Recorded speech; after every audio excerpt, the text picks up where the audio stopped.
దేశంలో స్వార్థం ఎక్కువైపోయిందని ఇక ధర్మం ఎక్కడ ఉంటుందని ఆర్ఎస్ఎస్ చీఫ్ మోహన్ భగవత్ ప్రశ్నించారు. ధర్మం గురించి ప్రతి ఒక్కరూ ఆలోచించాలని, వనవాసి, నగవాసి, గ్రామవాసి ఎవరైనా భారతీయులే అన్నారు. లోక్ మంథన్ ముగింపు కార్యక్రమంలో పాల్గొనడం సంతోషంగా ఉందన్నారు. ఇతిహాసం, సంస్కృతి ప్రపంచంలోనే ఆధ్యాత్మిక కేంద్రంగా భారత్ ఉందన్నారు. కేంద్ర మంత్రి గజేంద్ర షెకావత్ సనాతన ధర్మాన్ని కాపాడేందుకు లోక్ మంథన్ కార్యక్రమాలు మరిన్ని జరగాలన్నారు. హైదరాబాద్ శిల్పారామంలో లోక్ మంథన్ ముగింపు కార్యక్రమం ఘనంగా జరిగింది. ఈ సమావేశంలో కేంద్ర మంత్రులు నిర్మలా సీతారామన్, కిషన్ రెడ్డి పాల్గొన్నారు.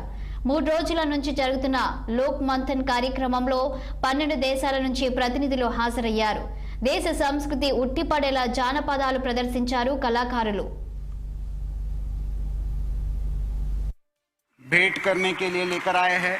उसके साथ साथ कि